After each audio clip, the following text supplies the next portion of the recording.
and he was freaking out. So I just stood here and rubbed on him till I got a bit of relaxation, you know. And that time, did you notice I threw the rope over him, and what did he do when I threw it over him? He licked his lips when I threw the rope over him.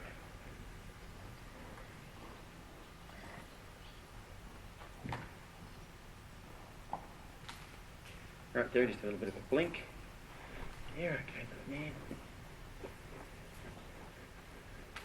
That mean it won't kill you.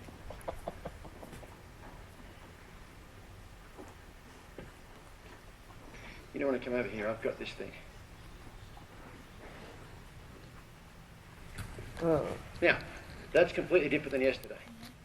Because when he hit that, his hind end stepped over. Yeah. Yesterday, right there is where I got, no, you don't want to go over to it.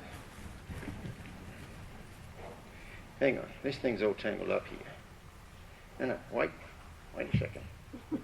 There we go. I want you to keep going. No, I don't want you to go that way. I don't want you to go that way. I don't want you to go. There you go, good boy. So I'm trying to get to where I can direct him with this flag. Yesterday when I used the flag, I wasn't directing him. When I used the flag, he was just leaving town. I'm going to see if I can, there you go. It's right there. I can actually get him to disengage with the flag. He's at least thinking about that. You know what I'm going to do now is leave that flag over there and come up here.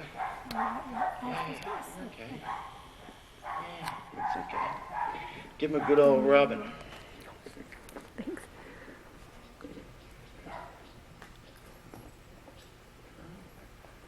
Nobody's out to get you. Especially me.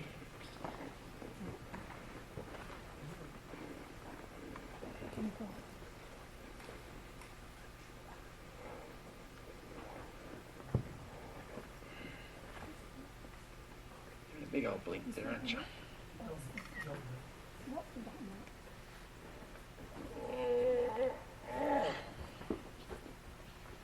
You know what that's from?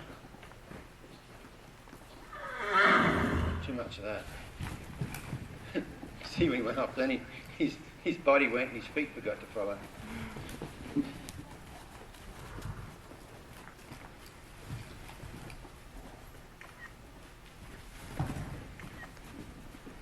Just going to see if I can get him to stop there. Right there, just licked his lips. There we go. Oh. Holy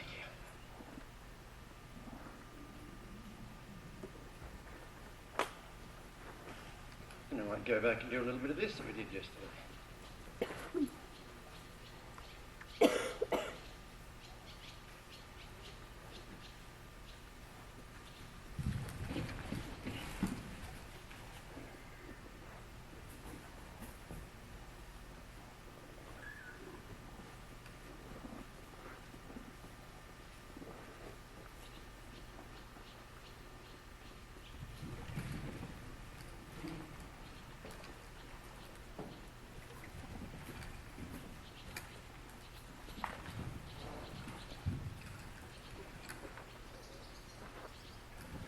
So now I'm starting to get a response out of him, not a reaction.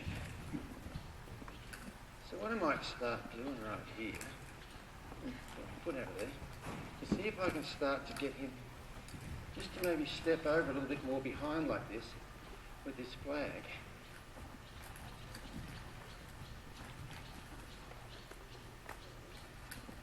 See how close the flag is to him now and he's not freaking completely out?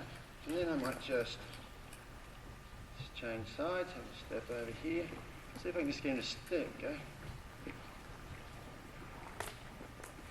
So I'm going to have that hind end step over and not stop. What he likes to do a little bit is he will stop and then freeze. And so most of the time when you do this, you disengage him. See when he stops, he's frozen. So that almost doesn't help. So I'm not going to have him step over and freeze. I'm going to have him step over and move. You might notice right now, this flag is pretty close to him, and he's not freaking out. What I really like here is he's stepping over behind, and those strides are the same. He doesn't have a tight one, a big one, a short one, a big one, a short one. There's a fella at one of my clinics in Australia, this year, and he's been following all my video stuff, and he buys like $200 horses that are going to get killed for dog meat and trains them. And he's only been riding horses for about 3 years. And so he came to one of my clinics a couple of years ago, and he'd only been riding horses for 2 years, and he started this young horse on its own, and he had the brokest horse at the clinic. It couldn't do much, but it did all the groundwork really well. It had 16 rides on it. It could bend laterally, it could disengage, it could go forward, it could bend to a stop. That's all it could do. Now, it didn't know much, but everything it knew was something that was usable and it was solid. And, all these other horses had been ridden for 10 years and had all these issues. So all he'd done was stick with the basics. But so this year he came to the clinic with a different one, and he said he's done all this stuff, but it still just doesn't relax. And I said, well, let's see it disengage, and it would disengage, and it would bend to a stop and all that. And I said, okay, when you disengage it, don't just have it step over and then stop. See if you can disengage it around a number of times. And when it did, it would take a big step, a tight step, a big step, a tight step, a big step, a tight step. And so what I said, okay, what I want you to do is ask it to disengage, and I want to get 2 big steps in a row. So it will take a big step, a tight step, a big step, a tight step, a big step, a tight step. And when he got 2 big steps in a row, I said, okay, quit there.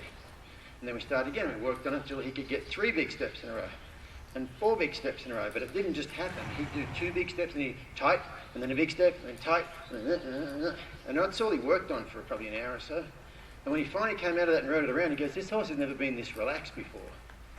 Because they can't, they're not relaxed if they do that, then that, then that, then that. And that's kind of what I'm trying to get him to do here, is having him step over behind. If he gets real tight... Oh, there he goes. If he gets real tight, see his hind feet stepping together right there? If he gets really tight, he won't be taking those steps right there, like that. So I'm trying to get him to, he's not just going around, he's not just running around, he's stepping over behind. See that tight steps? And then right there they're tight, and then right there he starts to loosen up and take those bigger steps. Right there he just got tight, right there he's tight, and right there he starts to loosen up behind and take, see those big steps right there? Then he gets tight. So what I'm going to do right now, there we go, is just take those same big steps right there. Where's Jack? There you go. Same steps he's taking behind right now that you would take in a leg yield. Not those. Not those.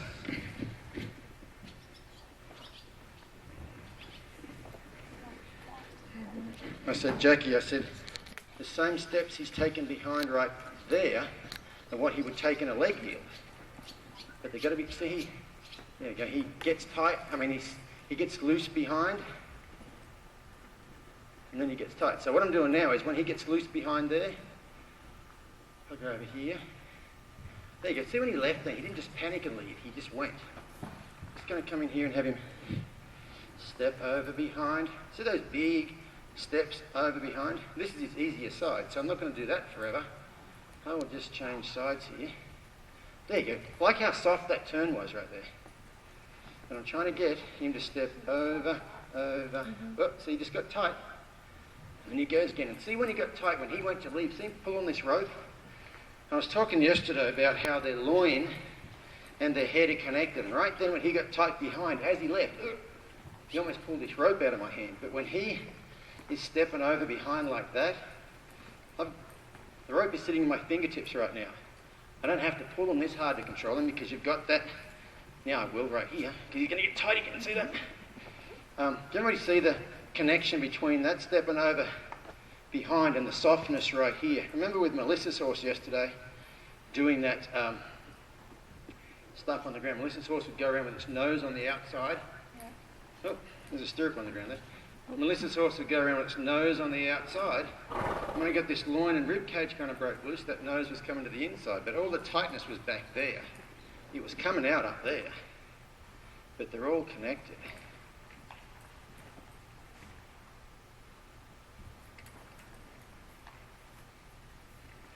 So he's going around there okay, and as soon as I pick this flag up, he wants to stop. I'm saying, no, I want you.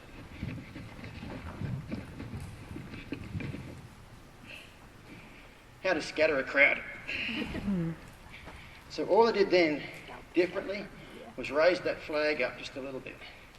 So Gary and Kathy, you notice his horse is heading in that direction?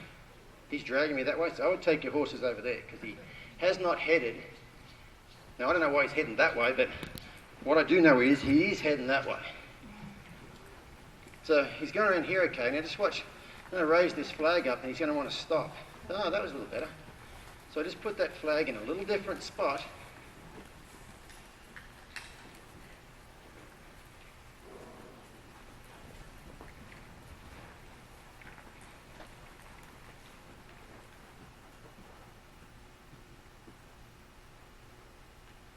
But there's different than yesterday. Yeah, it's great. I almost desensitized him to it while he was moving. First I got him to go, like yesterday he just went. Then I got the kind of where I could direct him a little bit. But you saw a minute ago, getting him to step over behind. So to disengage while he was getting used to this thing. And you could tell when he wasn't liking it because his feet would get tight. And when he got loose again,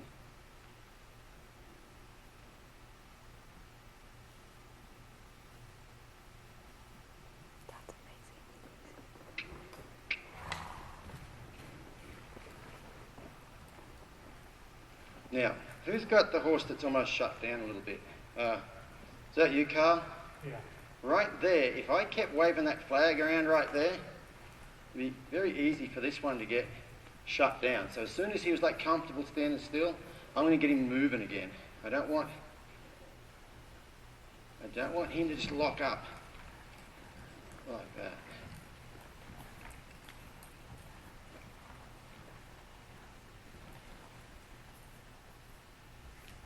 That's really soft right there. I'm liking that.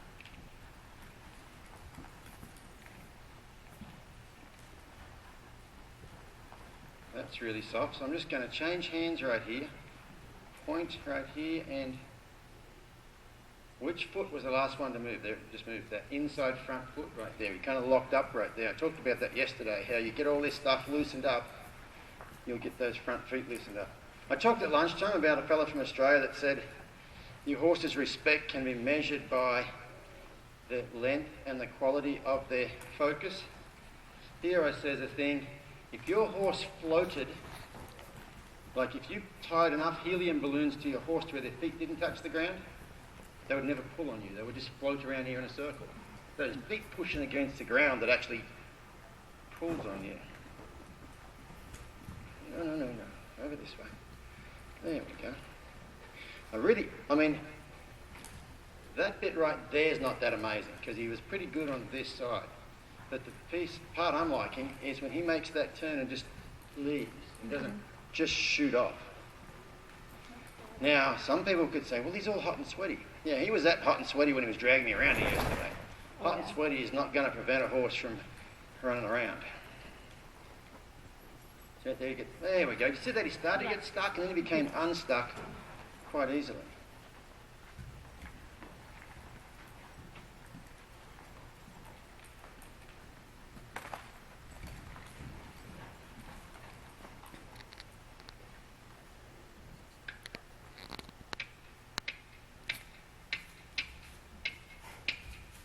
See, that's that. Carl? Yeah. See that there? I don't want that. Right there, he was frozen, standing still. He was running away, standing still. Doing any more of that right there is going to teach him how to run away, stand still. I want to get those feet moving again.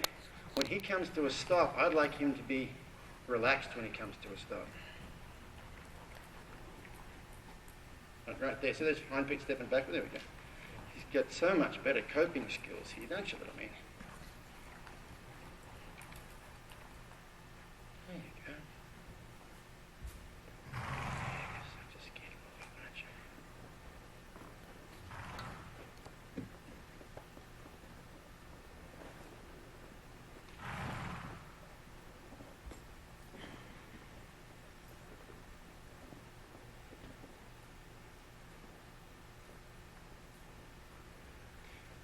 a hot little man, aren't you? Hmm?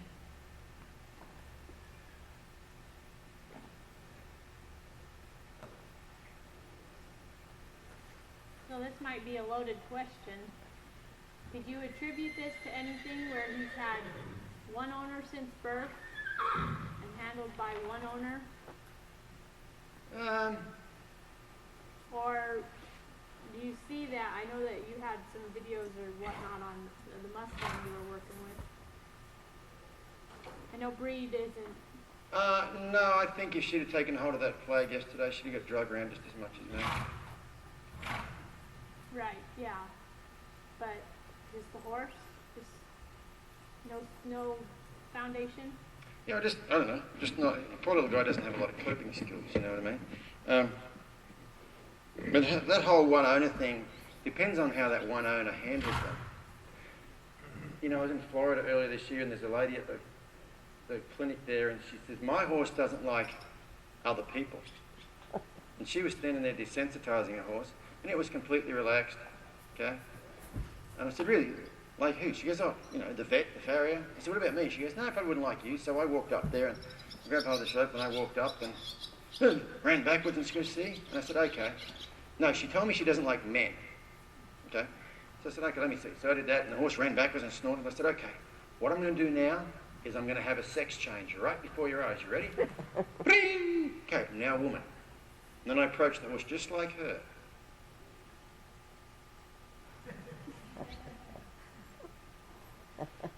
And it wasn't scared of men at all. And I said, now I'm going to give you a sex change. So here, what I want you to do, take a hold of this rope and walk up there with a high rate of speed and throw the rope out. And she rushed up there and threw the rope and ran backwards. And she's a little tiny little lady like this.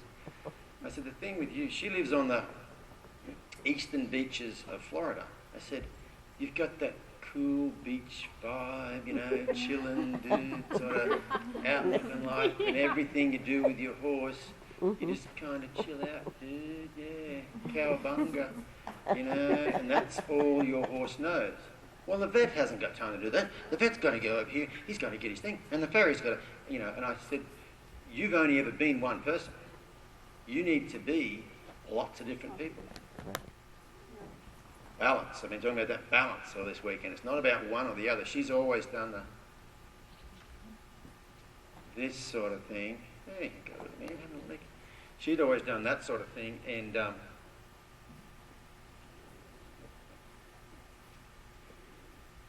so, but by the end of the clinic, she could be 5 different people, and the horse was still good with it. He just, you know, she just never had shown him how to. She'd never shown him how to do anything any other way other than as long as the kangaroos don't jump out of the bushes when you're riding along, sort of thing, you know.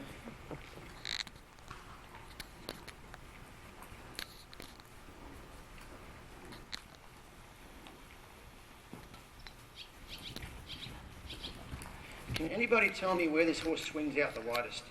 Watch this circle here, and watch this circle right there. And watch this circle here, and watch this circle right there. Okay. What is right there? Okay. Okay. Now this horse was heading somewhere before, when I told Gary to move. Where was it heading to? The gate. That bright light over there. Yeah. Okay? So horses only kind of ran in 2 directions today. That way and that way. You know what I mean? So it's, you know, just be aware of those things. Like I could feel this circle getting pulled one way and cutting. I didn't feel any weight on this rope on one side, and the other side I felt quite a bit. And Carl was asking about separation anxiety at lunchtime, and I said, you know, everything you do will help that separation anxiety. But if I was working a horse at home in my arena, so my gate's on one end, but my turnouts are all on the barn are over there, and I'm doing groundwork, and I feel that horse trying to drag me that way, what I'm not going to do is stop him from dragging me that way. I'm going to let him drag me all the way over to that fence. And when we're working by that fence, when that horse goes between me and the fence, I'm going to wave this thing a lot. Whether, I don't care how fast they're going, I'm going to put a lot of pressure on between me and that fence. So they start going, oh no, like, and they start drifting out here, and they'll drag me off over here. And when they start dragging me this way, guess what they're not thinking about? Those horses over there, okay? And so, there's so much you're going to do with these horses that will get rid of separation anxiety stuff. But most of the separation anxiety is anxiety. It's not separation. But part of, horses that have separation anxiety want to be somewhere other than where they are. I want to be wherever it is. And just getting those horses happy wherever they are is a big part of it. I mean, Gary worked on separation anxiety today. It wasn't separation anxiety, but it was a desire to be somewhere other than where he was. And when he came back in here, like he was acting like a horse with separation anxiety. Can't stand still, want to move. When he came back in here, he wasn't. He was just had separation anxiety from something over there. It doesn't have to be another horse.